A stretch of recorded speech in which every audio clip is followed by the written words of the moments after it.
السلام عليكم ورحمة الله وبركاته.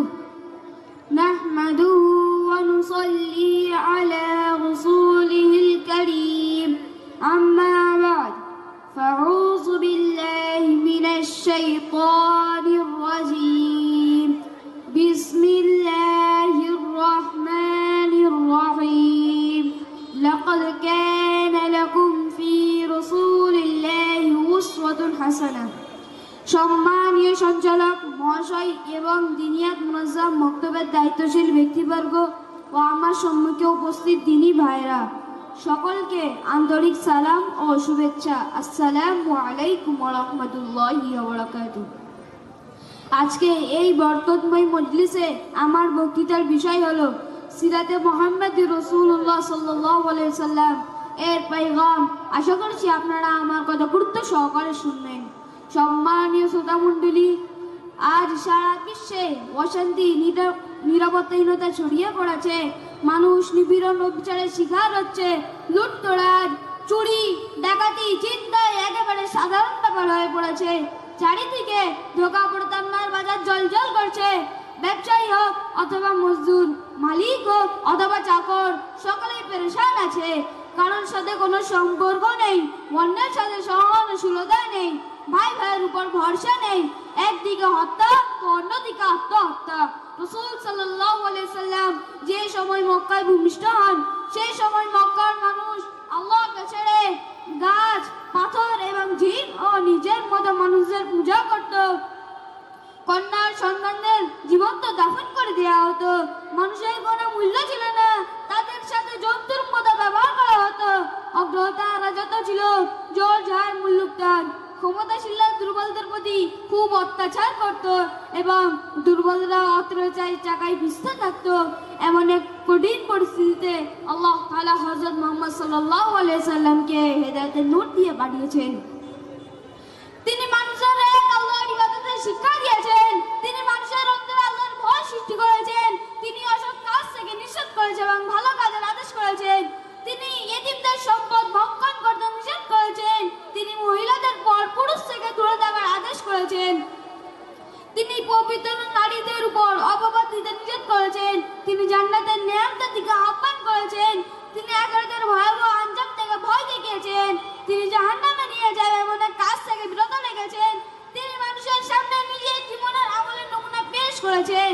সম্মানীয় শ্রোতামণ্ডলী, রাসূল সাল্লাল্লাহু আলাইহি সাল্লাম দ্বীনের জন্য অনেক কষ্ট সহ্য করেছেন।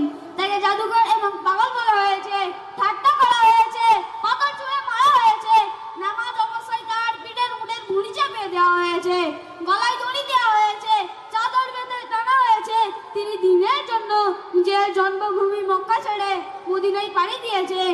এই সমস্ত কষ্ট সহ্য করে মক্কার বিজয়ের সময় সমস্ত শত্রুদের এক বাক্যে ক্ষমা করে দিলেন।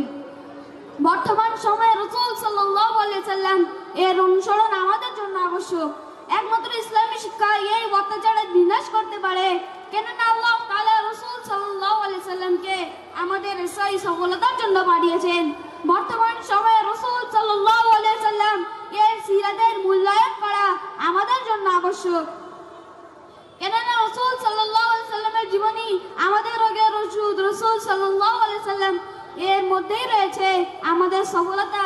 এই জন্য সূরা আহজাব 21 নম্বর আয়াতে আল্লাহ তাআলা বলেন, লাকাদ কানা লাকুম ফি রাসূলিল্লাহি উসওয়াতুন হাসানাহ, যার অর্থ হলো তোমাদের জন্য রাসূল সাল্লাল্লাহু আলাইহি সাল্লাম এর সত্তা উত্তম নিদর্শন। রাসূল সাল্লাল্লাহু আলাইহি সাল্লাম এর ক্ষমা ও মার্জনার বিষয়ে আপনাদের কাছে একটি সহিহ হাদিস থেকে ছোট্ট বর্ণনা পেশ করছি। একদা রাসূল সাল্লাল্লাহু আলাইহি সাল্লাম কোথাও যাচ্ছিলেন। রাস্তায় এক গ্রাম্য ব্যক্তি রাসূল সাল্লাল্লাহু আলাইহি সাল্লামের সাথে সাক্ষাৎ করে এবং তার চাদর ধরে এত জোরে টানে গলায় দাগ পড়ে যায়। তারপরে সে বলে, হে মুহাম্মদ, আপনার কাছে আল্লাহ তাআলার যা সম্পদ আছে তার মধ্যে থেকে আমাকে দেন। অতঃপর রাসূল সাল্লাল্লাহু আলাইহি সাল্লাম তার দিকে ফিরে মুচকি হাসলেন এবং তার জন্য কিছু দেওয়ার আদেশ করলেন। এই হাদিস দ্বারা বোঝায় যে রাসূল সাল্লাল্লাহু আলাইহি সাল্লাম এর মধ্যে ক্ষমা করার গুণ অনেক বেশি ছিল। অগণিত মানুষ তাকে অনেক কষ্ট দিয়েছেন, কিন্তু তিনি প্রত্যেকে ক্ষমা করে দিলেন। কারোর থেকে প্রতিশোধ নেননি। আল্লাহ তাআলা আমাদের প্রত্যেকেই রাসূল সাল্লাল্লাহু আলাইহি সাল্লাম এর সুন্নাত অনুযায়ী জীবন যাপন করার তৌফিক দান করুন। সর্বশেষে এই কবিতার মাধ্যমে আমি আমার বক্তৃতা রীতি করছি। কুওয়াত ইশক से परवस्त को बाला कर दे, दहर में इस्म मोहम्मद से उजाला कर दे। व आखिरु दावाना अनिल हम्दुलिल्लाहि रब्बिल आलमीन। अस्सलामु अलैकुम व रहमतुल्लाहि व बरकातुहू। वालेकुम अस्सलाम व रहमतुल्लाहि व बरकातुहू। वो एक शमा है जिसे उजाला कर दिया, वो एक शमा है जिसे उजाला कर दिया। इस 40 बरस की नबूवत मोहम्मदी ने एक रोज चमकने वाली थी गारे हिरा से, जो लेकर आया पैगाम कुरान उसने। रसूल करीम सल्लल्लाहु अलैहि वसल्लमेर जीवनी गारे हिरा থেকে শুরু হয় এবং তার জীবন শেষ হজ্জতুল বিদা পর্যন্ত শেষ হয়। এই 23 বছরের